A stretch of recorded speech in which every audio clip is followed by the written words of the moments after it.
Welcome to Red Zone Sports. We got DFS Week 14 NFL. It's an important week for a lot of people. Even if you're not listening to this for DFS, I mean, this is the last week of the regular season for a lot of your year-long fantasy football.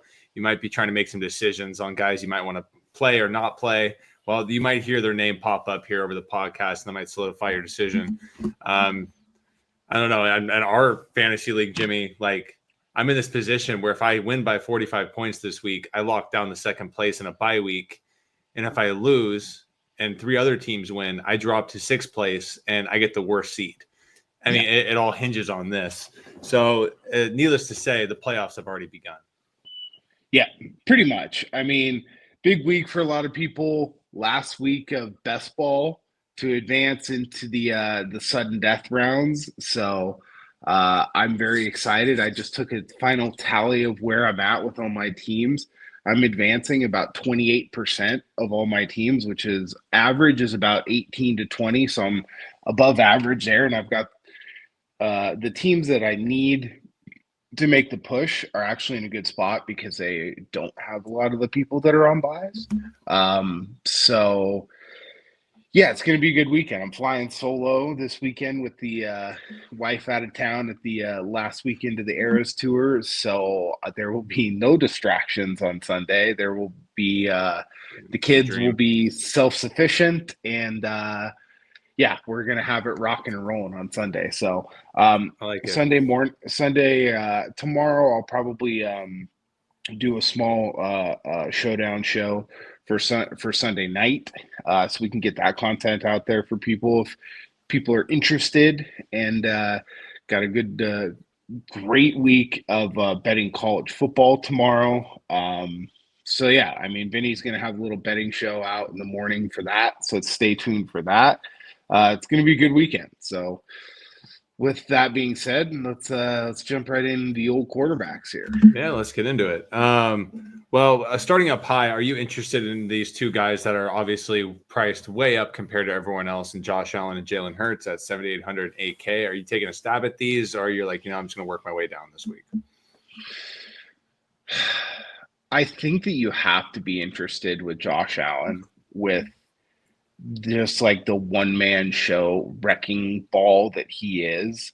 And you don't really even have to play him with anybody. The one guy I think that will match up well against the Rams this week, and if you do want to get ballsy, is double stack him with Shakir and Cooper. But I kind of just like the Shakir, but I'm going to be playing shares of Josh Allen just by himself. I think it's worth it on kind of a weird week. When you look at the pricing for a quarterback, you've just got Josh Allen and Jalen Hurts, and then it like drops from 7,800 all the way down to the mid sixes. So it's definitely very strange. And right now, per the ownership, not a lot of people are going up high for quarterback.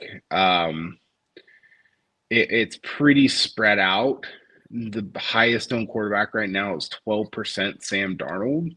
So, I mean, you can kind of play whoever you want to a quarterback this week, but I definitely think that I'm going to be taking some stabs with Josh Allen.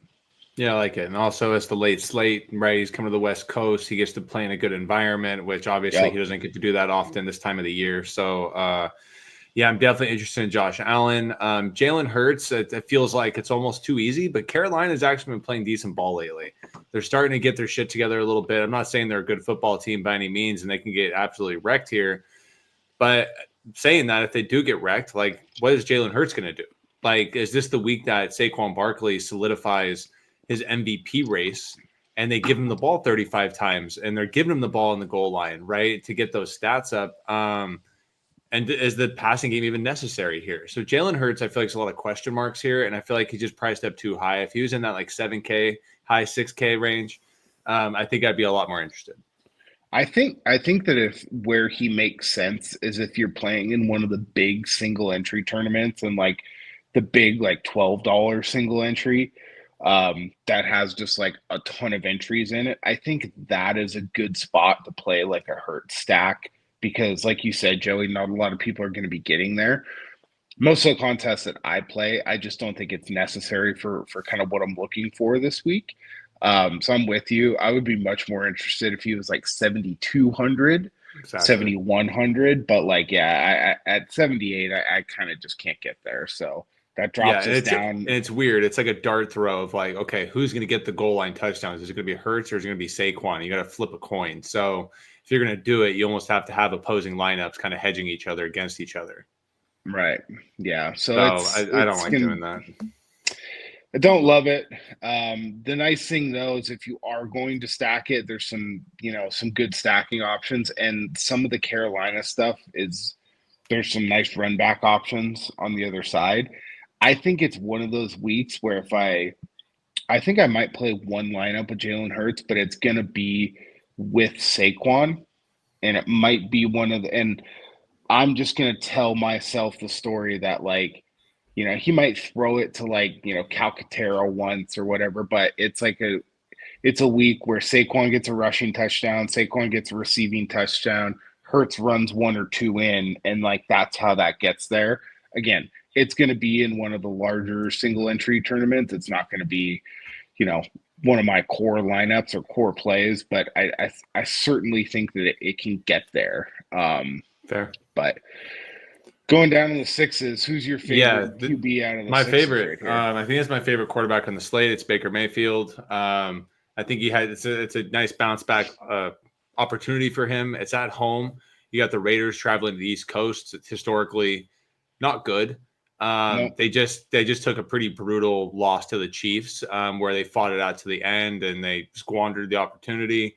We see it all the time when a team plays a good team and they essentially unload the bag, right? Like everything they got, like that was their season and they lost. pretty much. I don't think morale is very high over there in Las Vegas right now.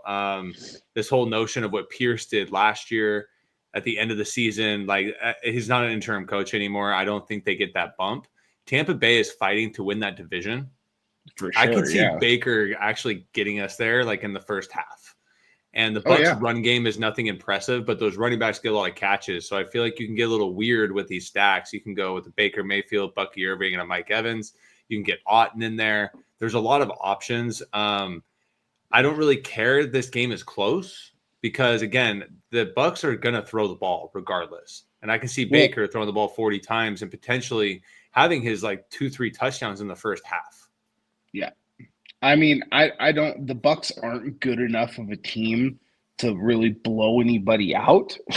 So like, you know, they could blow the Raiders out, right? But like from a betting This is just a quick game type of week, right? This is yeah, like, okay, do we see if they play hard and do well, it's like, okay, then Pierce is probably, I'm not saying he's going to stick around, but it definitely makes people think, but do the players play for him not at this point, right? They're in yeah. line to get like the first overall pick.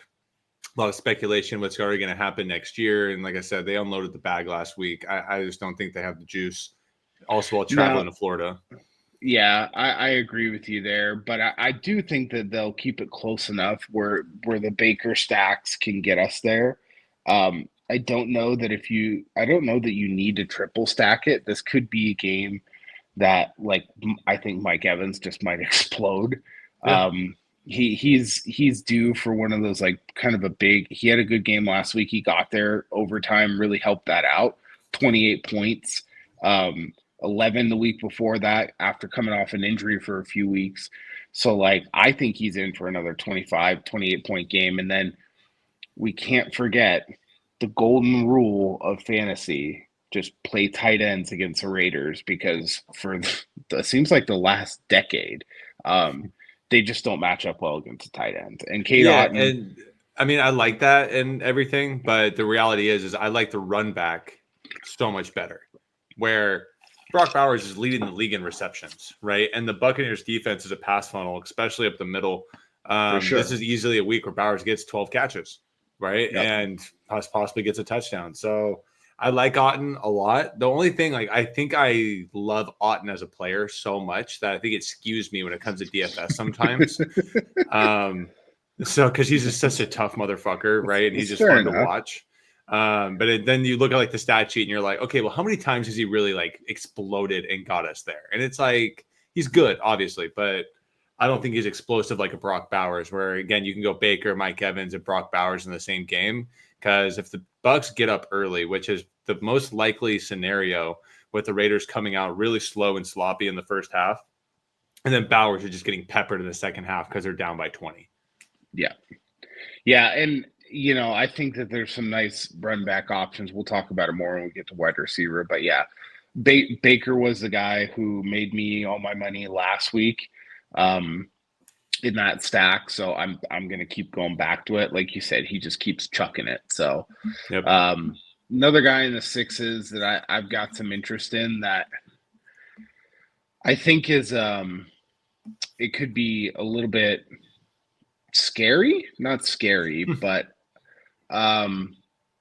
is Brock Purdy at 6,200. No McCaffrey. You've got Garendo in there now at the running back. Coming off of just two absolute stinkers.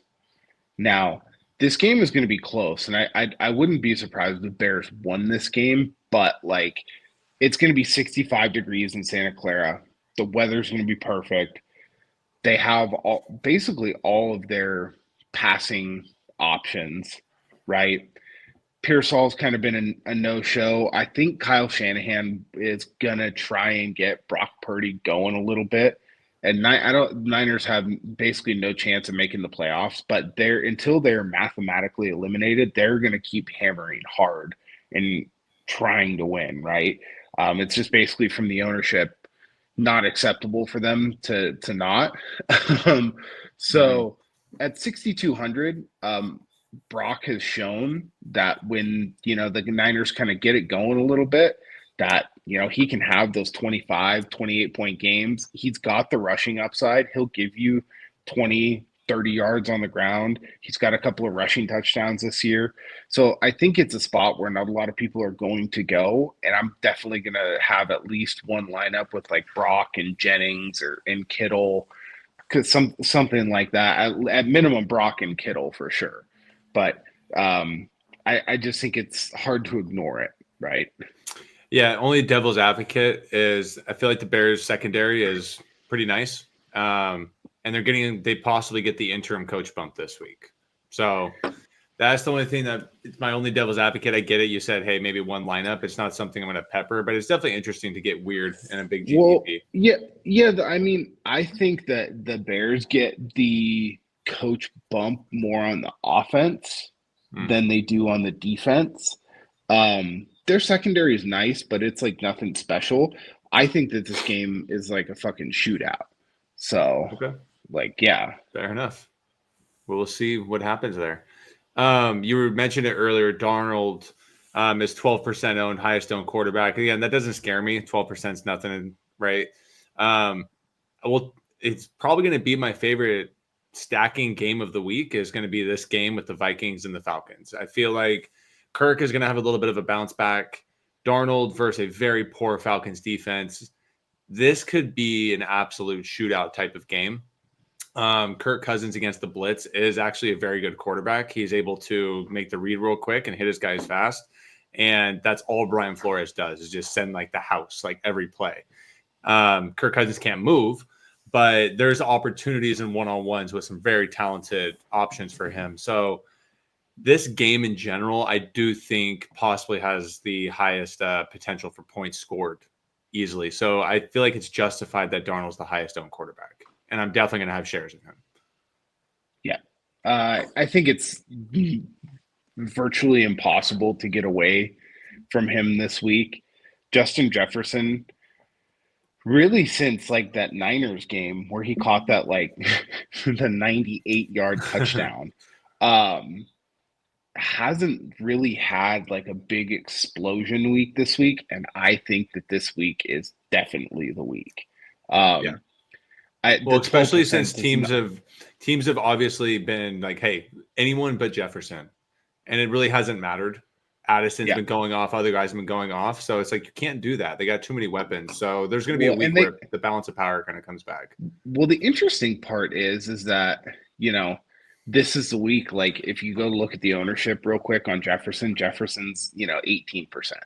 So like people are just saying like, all right, this is the week, and I don't necessarily disagree. So the way that you're probably going to have to get different, because that is going to be a higher own side of it. But again, at 18% and 12%, that's not like super It's not a killer. crazy, No, it's not right? a So killer. like don't think that like you can't play those guys. And I mean, I don't know. It's like I'm with you, Joe. I just think it's going to be hard to get away from this Yeah, week. for sure. All right, going down Kyler Murray and below. Let's just pick like two more quarterbacks here. Who's your guy? Uh I'm going to be going with a Ram stack against the Bills. The Bills defense is good. The Bills defense is not great. And on a fast track at home, again, the Rams are still mathematically in it, and they play in a nearly $3 billion brand new stadium where the expectation is like, look, we're until we're completely out of it, we have to keep pushing, right? Mm-hmm. This is a game where, if they were able to beat the Bills, they would get a pretty significant leg up on the rest of the teams in the division. So I think Stafford at 5,700, his pass catching options are also fairly cheap, and like no one's really going to them, right? So actually, Cup got a little price bump. So he's cheap. Puka and Cup are both expensive, and I don't think that like that is going to be a way that a lot of people are going to go. So if I play Stafford, I'm playing both of those guys Mm-hmm. and just see what happens from there. I like that. It's good. All right, you're gonna laugh at this one. Derek Carr, 5,100 at the New York Giants. Another team that's in quit mode. Giants defense isn't terrible. Me and you have been in lockstep with that all year, where their D line's actually pretty decent. The reason why I get a little bump here for Derek Carr, and this might sound odd, is because Taysom Hill's out, right? And now Taysom Hill makes the offense go, makes it much better, but this consolidates the offense a lot more, where it's going to be Derek Carr and Kamara. It's just going to be kind of tough. Like, okay, what receiver is going to do it? Well, to be honest, like just play Derek Carr and Kamara, right? Derek Carr is known. He's going to spread the ball around. He's like, he might have 8 or 9 different receivers catch the ball for 2 catches each in this game. So like just go Derek Carr with Kamara. Kamara's going to get his against a team that's likely quitting. And the Saints have been playing really hard with their interim coach, right? There's no quit in that team right now. And the fact, once I heard that Taysom Hill's like done for the year, I'm like, look, Derek Carr, this is where Derek Carr does his best and gets his stats when the games don't matter, right? And he blows up his stats, and he's gonna, oh my God, he threw for 4,000 yards this year. And it's like, yeah, like the last 3 games when they were out of contention is when he did it. So Derek Carr at 5,100, I think can absolutely get you there this week. If you're playing Derek Carr this week, there's a guy that I've been playing the last few weeks without Derek Carr just by himself. You have to play MVS. He has stepped right into the Rashid Shaheed role, and like people continue to like not play him because they're like, oh well, he can't keep like doing this again. And it's like, well, I've been playing MVS and Nick Westbrook-Ikhine every week for the past few weeks, and they just keep scoring touchdowns. MVS is 3% owned. Okay. Wow. So they are like, that is the Saints offense. Their offense, while they lost Shaheed for the few weeks there, it changed quite a bit. Now that they have that MVS deep threat type guy again, like they are going to take 3 to 4 shots a game, and they have been connecting. And against these bad fucking teams like the Giants, right? I thought I had to maybe adjust my AirPods because I hear Joey Levine advocating for playing Derek Carr. And I told you it's going to be weird. But I'm with you. 2% owned, 3% MVS. Like Kamara is going to be super owned, but you play those 3 guys together and it spreads it out so much that like I'm totally cool with that. The one guy I will not be playing is the second highest owned quarterback in Will Levis. Fuck that. I just saw his Mayo commercial today too, and I'm just like, and I'm out. That's the kiss of death. if Will Levis beats me, then that's fine. I'll take that L. But yeah, I can't do Will No, Levis. and if there's gonna be one week where like the weirdest game happens, it's gonna be that Jacksonville game where Jacksonville somehow like beats the Titans, and because they're both not good, right? Oh yeah, Jacksonville's really bad, but I can see Jacksonville like winning this like 16-13, just an 100%. absolute dog shit of a game. No, I'm completely staying away. Well, Doug Peterson's coaching for his job, so Yep. he needs to show that they're competitive. I think that he probably won't get fired because of the Lawrence injuries and just saying like, hey, like I didn't have my quarterback for half the year, but I anyway, think if he yeah, was gonna get fired, it would have happened already, I agree with you. and the team's gonna Running back, completely shit the bed to finish the year. yeah, Yeah, running back. running Let's back. move it on. So, who is your one guy that you want? Let's say Cook to Saquon. Who's your one guy that you're going with? One guy, shit. I would probably say Kamara. I Okay. know he's 18% owned. Again, doesn't really matter. He's their guy, and he's Well, having he's good. he's 28% owned, Oh, but Jesus. showing up in the optimal 38% of the Yeah. time. So he is still positively leveraged. So like, yeah, I have no issues with going to Kamara. I'm going to play him too. My personal choice from up here is going to be Bijan, just because I like it on the other side of the Darnold stuff. And last week, you finally saw the Falcons just give him more carries than Yeah. Algier. And guess what? 26 carries. Look what he did last week. Okay. Yep. And so his ownership is getting squeezed because of Kamara, everyone just going to Kamara. Um, so I definitely I like Kamara. I'm going to be playing him too. But if I had to pick my like favorite, who I think has the highest upside, I actually think it might be Bijan this week. Yeah, and I think there's that one big play, right, that will get you there with Bijan. And like we talked about earlier, Brian Flores just blitzes like crazy. Scares me Yep. a little bit because like Bijan's not known for his pass blocking, so I'm hoping he's in there in the right situations. But all it takes is one screenplay to go, or Yep. a draw play, or just a basic run play where they send the house to the wrong direction, and like Bijan's gone. Right. So what you're hoping for is like that one big play, and then he gets himself 20 carries and 5 catches, and he gets himself into the end zone, which it's absolutely possible in a game where I think it's going to be the highest scoring game on the slate. And you're telling me his ownership's getting squeezed. Yeah, bring it on. Yeah, for sure. Dropping down a little bit in this Cook to or Kyron. I'd say go Kyron to Najee. Who's your guy you're rolling with in there? Well, I'll tell you who I need. I need Kyron to go off for best ball purposes. He is in like all my lineups that are like on the brink. Right. So Okay. like if he has a good week, like we're in the business. Buffalo doesn't have the best run defense. They No, did I get. don't. I'm forgetting the linebacker's name right now. I think it's Milano.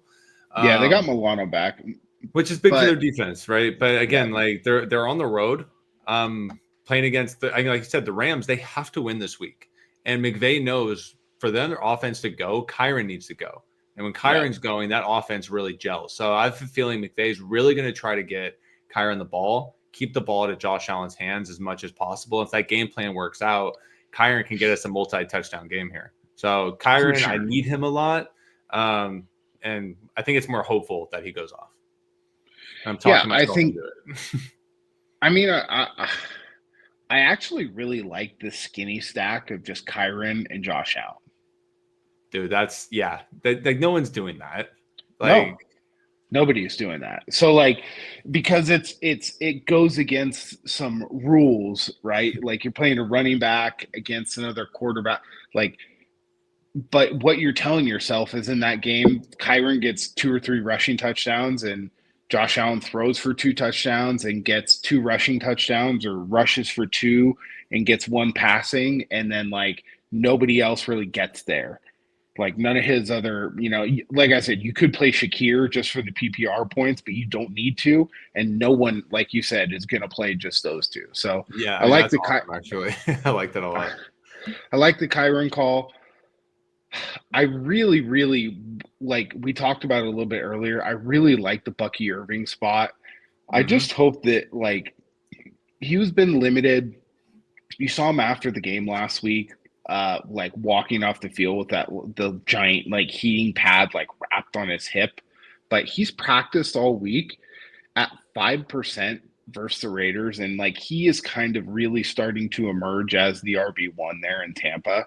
He's priced up, which I think is why like people are going away from him. But But at it's like four, warranted. He scored 27 points and 30 points in back-to-back weeks. And yeah, they're against bad teams, but he's playing another bad team. yeah, 100%. So like I'm gonna go back to Kyron, like or to Bucky. Bucky. Yeah. Yeah, he's priced up. It's okay. I'm fine with taking the chance and going up and doing that. And we'll just see kind of where it goes from there. Okay. So Always going just down. want to mention Aaron Jones. A news report came out this week because of his fumble problems that he's been carrying his kids around the house like footballs to help his ball security. Narrative Street. Okay. So take that as you want, but it's an interesting one. Well, I hope that you wouldn't drop your fucking kids, but I think that's the whole intention. If you just pretend the football is your child, you'll protect it. Yeah, I like the I like the theory. But yeah. One guy I think I'm going to this week, not a lot, but it just makes sense, is Tony Pollard. Tony Pollard's their guy. They're gonna look, they got him on like a 1-year deal. They're just gonna keep running him to the ground and giving him the ball. Jacksonville is bad. If you go with the narrative that Jacksonville's given up, I can see Pollard, like he has these random breakout weeks where he puts up 25 points and the next week he gets 7 carries, right? So you just kind of hope the run game is working a little bit. And if it is, Pollard's going to get the ball 20 times. And he's looked good this year. And at 6,400 for an RB1 against a bad team and a really bad rushing defense, Pollard can be a sneaky one that, I mean, I haven't looked at ownership, but I don't think he's going to garner much ownership. 19% right now. So people are just going against the Jacksonville tire fire. Okay, so maybe this is the week Pollard does not go off, but I don't know. I don't hate it. I would much rather play Pollard at 17, 18% than Najee at fucking 19%. Oh yeah, Najee is starting to roll off the table here. Yeah. So it's coming to the back end of the season. Yeah. So going down, I mean, for me, I'll probably take some stabs where I need some savings, and I'm playing a lineup with 3 running backs at Braylon Allen. Breece Hall just got ruled doubtful today. Yeah, he's out. So, like, I would rather just take the cost savings from Pollard down to Braylon Allen at the same ownership, essentially, and just scoop up that cost savings and just throw him into my lineup. He's a guy who like he had a role anyway. It's not like Garendo who like is in there and just because everybody else is hurt. Braylon Allen had the legitimate role on the Jets, and Miami is not. Braylon Allen's passed he's passed the eye test for me all year. Like he's a big back, but he's fast on film. So yeah, I like Braylon Allen. That's a good one. But other than that, I don't really have anybody below that. The only one is my God, I'm sorry, I'm dropping his name right now. Sincere McCormick for the Raiders. This dude is playing well. He's 4,600. They're giving him the ball more and more because he looks really good. He's going to be on the field. They're at the point in their season where they got to see what they got. And Madison's not the running back of the future. Zamir White project is over. Sincere McCormick's looked pretty good. I think Sincere McCormick's going to be on the field most of the game.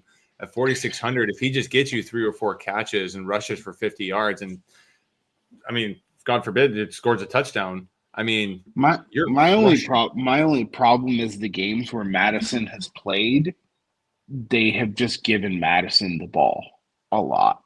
So that's my only problem there. I don't disagree. Yeah, but last week Madison played. He got 5 carries. Sincere McCormick got 12. Right. Yeah, he was still he was on the edge. Like he was a game time decision last week, and now like he's practiced all week this week. So Yeah, I don't know. It's worth a dart throw, but like that's one of those ones where you have to be okay with like taking like a 3 to 4 point game out of Sincere McCormick. Just totally. know that like that's in the realm of possibility. 100%. But yeah, I mean, just there's upside there, potential of a guy that's playing. And again, I don't think many people are going to go that direction. I think only Raider fans are the ones that are aware that this guy even exists. Yeah, for sure. All Um, right, wide receiver. receiver town. We I'm talked with about you it with a little bit. Jefferson. Yep, Yeah. I like Jefferson a lot. AJ Brown, obviously, like he's the man, but I just don't think they need him this week. I mean, he might get you the 3 catches for 85 yards and a touchdown and do fine. But for the highest price receiver, I need more than that. I need a really competitive game. And that's why I don't like that. Jefferson, I think there's going to be a very competitive game. If I can drop $300 and go get Jefferson, I don't really care about the ownership. Jefferson's the guy for me at the top. Yeah, I like I like I like Jefferson. I like Puka. I like Evans. I like all three of those guys more than Tyreek had like his 12th kid the other day, so he's gonna get the baby bump. Or does that not exist after the 10th kid? are we sure it's 10? I thought it was like 12. So the news report says 10 plus. 10 So I don't think plus. they know it's a minimum of 10. There might be more.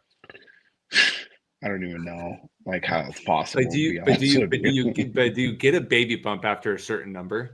Or does it stop existing after No, like five? I think it stops existing. It's just like one of those things where like, like people who dig themselves so far into debt, like once you go past a certain point, like they just keep going and just like, okay, at some point I'm just going to declare bankruptcy and just say fuck it, right? So Yep. like I don't yeah, I don't know.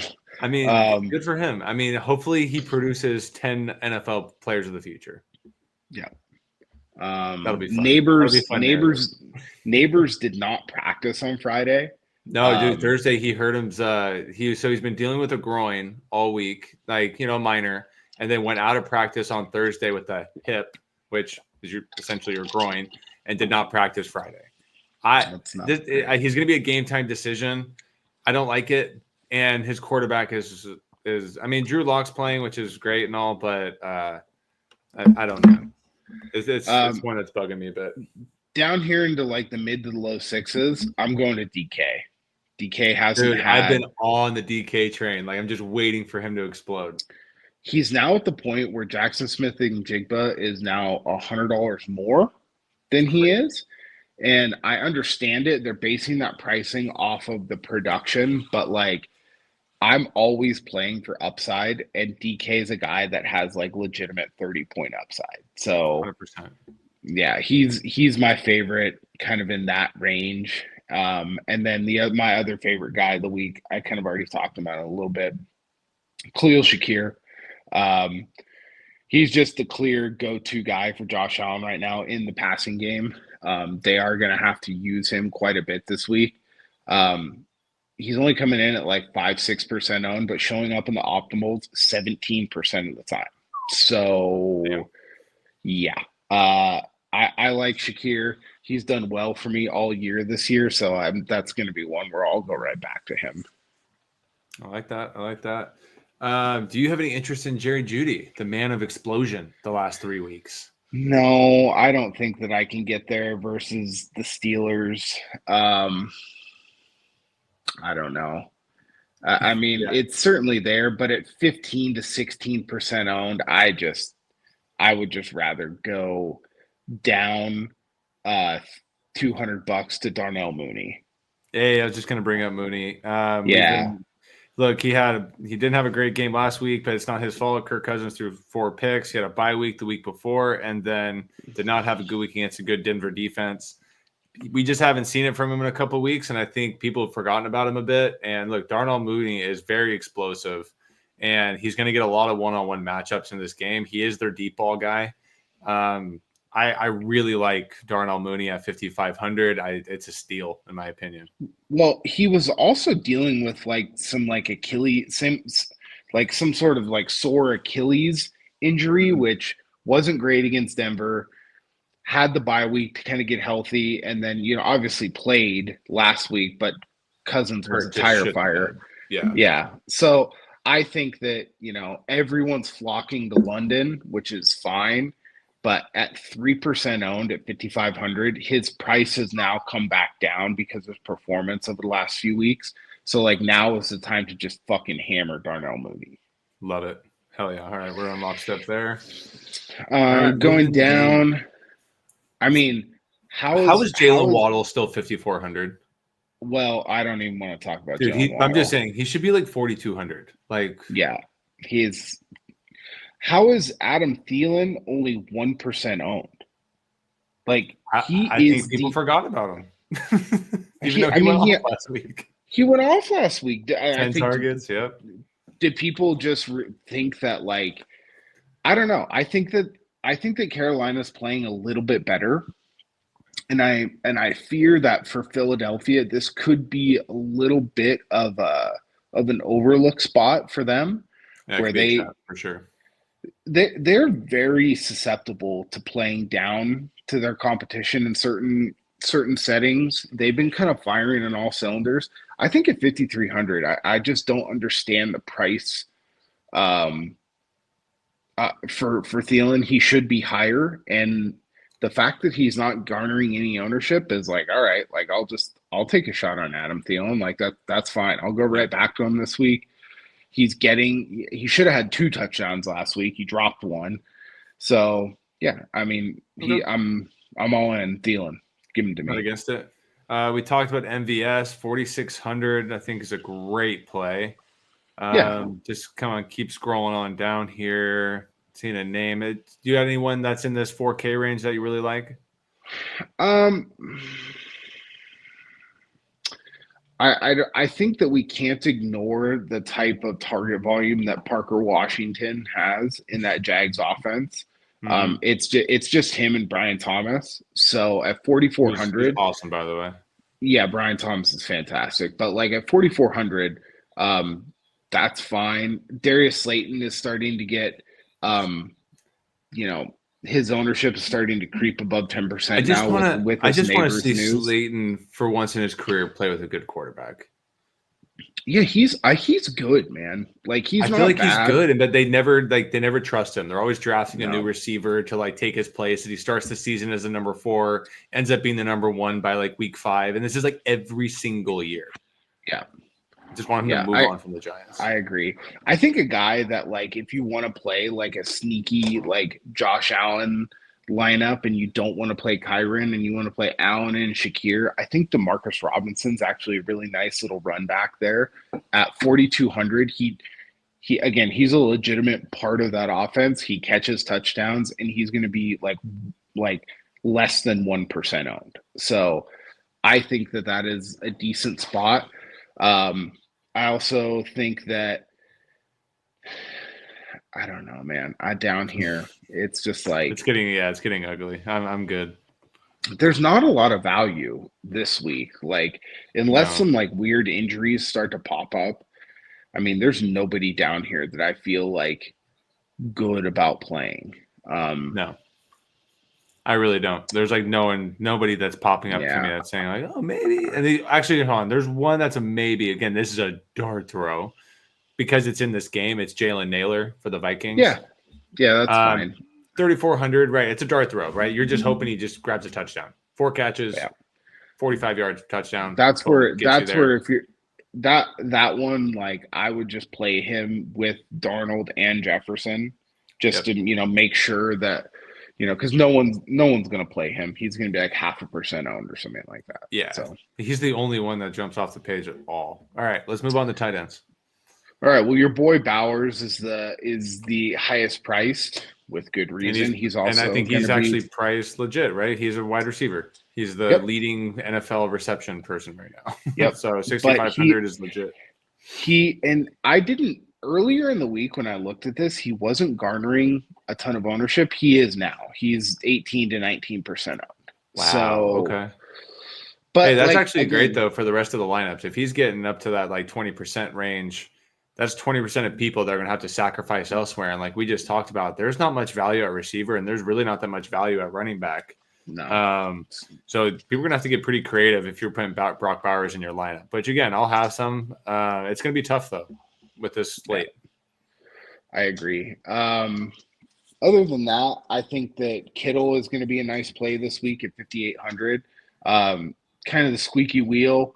You kind of saw his press conference of like, yeah, I was running routes and I just wasn't even getting targeted. So like, I think that now he's dropped in price a little bit. 5,800. It's only going to be about 3% owned. I'm fine with going there for sure. And then like Jonnu Smith, like you can't ignore what he's doing in that Miami offense. At 5,300 is, I think it's scaring people away from him. Yeah, he's but been like exploding. I'm just going to keep playing him. I actually like playing some of the lineups that I've just kind of looked at so far. Double tight end is actually pretty attractive with a guy like Kittle and Jonnu together. So yeah, those are kind of my guys there in the mid range. We talked about Otten already a little bit. I'll mention one guy. I do like Evan Ingram this week, 4,800. I feel like he's got that floor. He's been that floor player. And one of these games, he's going to get that touchdown and get the 8-10 catches and explode. And if there's one team to do it against, it's the Titans. But like he's always getting 10 points, always getting 11 points. So he's going to get you 2x regardless. So he's kind of a safe floor play, but he also has that upside that he really hasn't shown yet. Yeah. So he's someone to mention. Do you think going TJ down- Hawkinson starts to get it going? I mean, he had a good game 2 weeks ago, 7 for 114. Yeah, I'm not super interested in that. I would rather play Freiermuth at 3,800. I've been playing him the last couple of weeks. Russ has some sort of good connection with him, and the way that Steelers offense runs, it's really Pickens and nobody else. And Freiermuth has really been that nice like next little complementary piece in there. So I'll at 3,800, he's cheap enough where I'm more than happy to get to some Freiermuth. No, I like that because look, say what you want about the Browns. Denzel Ward is probably my favorite corner in the game right now. He's going to just line up against Pickens all the time. I'm not saying Pickens not going to get his every now and again, but I think quarterbacks are starting to shy away from Denzel Ward. The dude has hands like a wide receiver.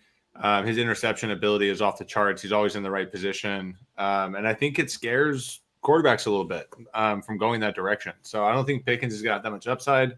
And Freiermuth definitely is going to garner more targets because of it. Yeah. Going down, everyone's kind of flocking to Juwan Johnson now that Taysom Hill is out. I don't really have a lot of interest in that personally. I don't know about Derek you. Carr's never been much of a tight end guy, and I know a lot of people listening and they're like, fucking Darren Waller. Like, Darren Waller was just like a receiver at tight end running downfield at like a 4.3 speed. There's a little difference there. Anytime Derek Carr hasn't had Darren Waller, he's not much of a tight end type of quarterback. Well, and Foster Moreau gets targets and like gets catches. Especially on the goal line. So just this like automatic of like, well, Taysom's out, it's going to be Juwan Johnson now. It's like, if he's at 6% ownership right now, I would assume by Sunday that he's even a little bit higher. So like, that's fine. Like, I'll just let other people play Juwan Johnson, and if that hurts me, then fine. But right there is your guy, and a guy that I hopped on, and then he almost like broke his neck. Jatavian Sanders, and he's back this week. So he was a full participant in his last practice. He is playing this week. He gets catches. He gets points. I mean, he's getting between 8 and 13 points a game the last like 5 times he's been out there. That's all I need at 3,300. That's 3x plus every single time. So Jatavian Sanders is someone I'm definitely interested in, especially with that Q tag coming off the neck. I don't think many people are going to own him, especially if everyone's flocking to Juwan. Well, the funny thing is, Joey, is that like in like the Run the Sims projections, they don't even have him in the projections right now, and it's Friday night, and it's like obviously that'll adjust, but most like casual players, like in the lineups that we play, we're not playing in the the $1,000 entries and stuff like that. Like most people will build their lineups on like Friday night and then like Saturday and be like, oh, well, I'm going to be busy this weekend. And then like, that's kind of it. I think Pat Mayo really, he likes to call those guys the shitter lineup guys. So like, Sunday morning when they're all hungover after going out to the bars, they're just sitting on the shitter at like 9:15 building lineups. Been there, Jatavian Sanders is not 100%, but Jatavian Sanders is not going to be a guy that most people go to or even like know about. So yeah, I had him circled as well this week. That was my only other cheap guy. No, I don't really have any interest in anybody down here. Yeah, especially with everyone going to Johnson right there, $100 more. It's such an easy pivot. Yeah, for sure. Defense. All right. Oh, jeez. Oh, my God. So the Saints are going to be 20 to 25% owned. The Titans are 11 to 12%, and the Steelers are 11 to 12%. Everybody is like 5%. Everyone else is like 5% or less. Well, I actually have some interest in the Bears against the 49ers. I was going to say that. Yeah, I think the Bears defense is fine. Their secondary is really good. Again, interim coach bump like we talked about earlier. Special teams, Joey.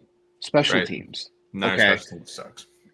The Niners special team sucks. Okay. It sucked when everyone was healthy. Now they have so many fucking injuries that the standard guys that were playing on special teams are now playing starting snaps. So they've got guys off the practice squad that they've signed that, there's just like, it's just a bad situation. And at 2,400, yeah, I mean, the Niners do enough weird shit on offense that like they're an absolute viable.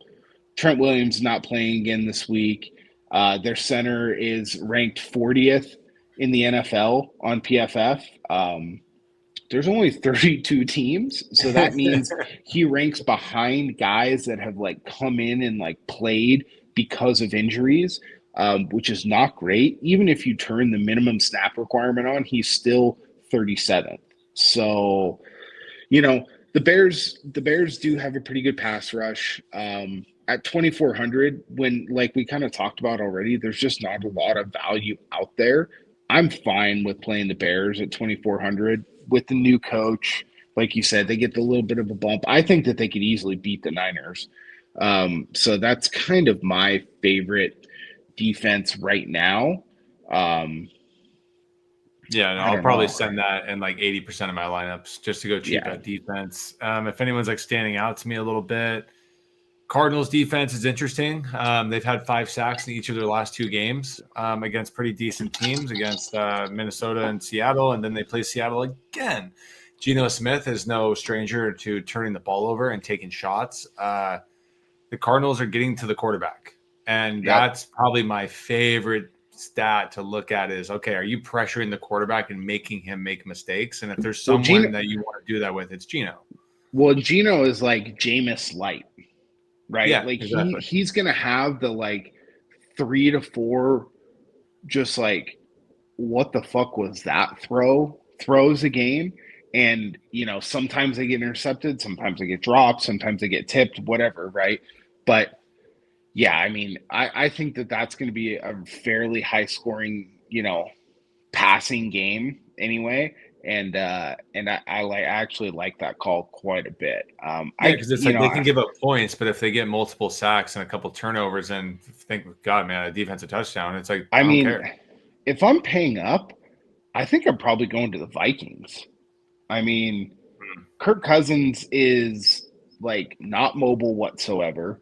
Brian Flores is gonna blitz the ever-loving shit out of them. Like, you want to talk about a team that's going to get to the quarterback this week? It's going to be the Vikings. And at 4% owned, I'm fine with paying up for somebody that I think is, live to maybe have like a pick six or, a fumble recovery for a touchdown. So those are probably my 3, but the Bears will probably, I'm not going to go out of my way to play the Vikings for $1,000 less, I think the Bears have, Yeah, the same, salary 6-7 left. point floor. Yeah. If you have salary left, yeah, go up and pay, right? But I think the Bears are the juiciest one. All right. Bold call of the week, Joe, and your favorite stack. All right, bold call of the week. Well, I'm going to go favorite stack first. My favorite stack is that Minnesota-Atlanta game. I think that is going to be a big daddy. I think that one's going to go. I think that's going to have a lot of points. I think it's going to be back and forth. I think Kirk Cousins going back to Minnesota, I think it's a big deal. I think there's a narrative there. I think he's going to play well. I think he's going to bounce back definitely a lot better than he did last week. You're not going to see back-to-back Kirk Cousins week like that, right? Like he's a professional. He knows what he's doing. I'm not saying he's the best quarterback in the world, but he's not a piece of shit quarterback either. And he's going to come out here and he's going to target his guys, and they're going to make plays for him. So I think that game is one of the better ones. My bold call of the week. I don't know how bold it is. I think DK Metcalf gets 10 catches, 2 touchdowns. All right, that's bold. He hasn't done much lately, so yeah, because he hasn't done much. But it's like obvious that potential's there. That qualifies. My favorite stack is going to be the Buffalo and Rams game. It's not a game that a lot of people are going to be targeting to stack. And my bold call comes from that game as well. And Khalil Shakir, I think Shakir goes for 25 plus this week. There's a chance I think he could get to 30. It's going to be one of those games where he's going to have 10 or 11 catches. He may not get over the 100-yard mark, but he could have 11 catches for 80 yards and, a touchdown, maybe 2. So that is going to be my bold call of the week. I like it. All right, cool. All right, guys. Well, that's our show. That's DFS for week 14. Good luck in your season-long fantasy leagues getting into the playoffs this week. Hopefully it all turns your way. Hopefully your best ball leagues turn up and you guys get some to the next round. And I hope your DFS plays go off. Make sure you follow us on Twitter, JJ McIntosh, DFS Joey Levine. It's at Vinny Levine. I don't know. What's his thing now? I don't know. As long as it's not the notorious VJL anymore. Yeah, we're good. Yeah. But Vinny's going to be putting out some pods for college tomorrow. He is the college pod father, so make sure you log in for that. Jimmy's going to have some extra shows coming out as well. So yeah, tune in, subscribe, like, share, do it all. Help us out. We'll help you out. Thanks, guys. All Have right. a great week. Peace. Later.